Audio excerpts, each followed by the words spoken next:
పువ్వు పుట్టగానే పరిమళిస్తుంది అంటారు. ఆ సామెతకు నిలువెత్తు నిదర్శనం గురువుగారి పుత్రికలైన భవానమ్మ, శివానమ్మ. చిన్నతన్మ నుండే తండ్రి సన్నిధిలో పెరిగి దైవసేవయే జీవిత లక్ష్యంగా భావించి అభిషేకాలు, హోమాలు, తండ్రితో పాటుగా ధ్యానం చేస్తూ నిరంతరము దైవకార్యంలో తమ జీవితాన్ని అంకితం చేశారు.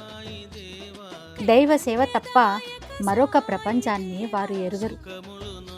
భక్తి ఉన్న చోట వినయం ఉంటుంది, వినయం ఉన్న చోటే దైవానుగ్రహము ఉంటుంది. భవానమ్మ, శివానమ్మల జీవితాలను చూస్తే ఈ సత్యం స్పష్టంగా కనిపిస్తుంది.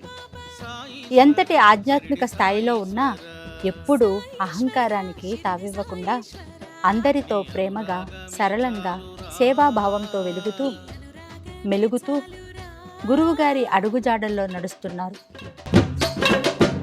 నీ అనురాగమే చాలురా.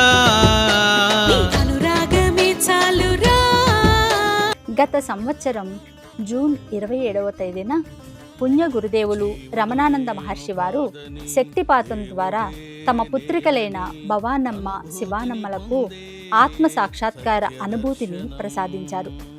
ఈ పవిత్ర దినం వారి జీవితంలో మాత్రమే కాదు, వారిని ప్రేమించే భక్తులందరికీ కూడా ఒక స్మరణీయమైన ఆధ్యాత్మిక దినం. ఆత్మ సాక్షాత్కారం అనేది మాటలతో వర్ణించలేని అనుభూతి.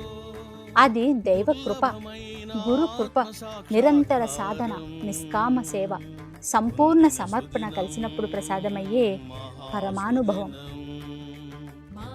అలాంటి మహోన్నత అనుగ్రహాన్ని పొందిన భవానమ్మ, శివానమ్మలు మరెందరో సాధకులకు స్ఫూర్తిగా నిలవాలని మనస్ఫూర్తిగా కోరుకుంటున్నాను. ఆత్మ సాక్షాత్కార దినోత్సవ సందర్భంగా భవానమ్మ తల్లికి, శివానమ్మ తల్లికి మరోసారి నా హృదయపూర్వక శుభాకాంక్షలు తెలియజేసుకుంటున్నాను. పుణ్య గురుదేవులు శ్రీ రమణానంద మహర్షి వారి ఆశీస్సులు, పరమేశ్వరుని అనుగ్రహము, అమ్మవారి అనుగ్రహము, సాయినాథుని అనుగ్రహము ఎల్లప్పుడూ వారిపై ప్రసరించాలని ప్రార్థిస్తున్నాను. వారి ద్వారా మరెందరో సాధకులు ఆధ్యాత్మిక వెలుగులను పొందాలని కోరుకుంటున్నాను.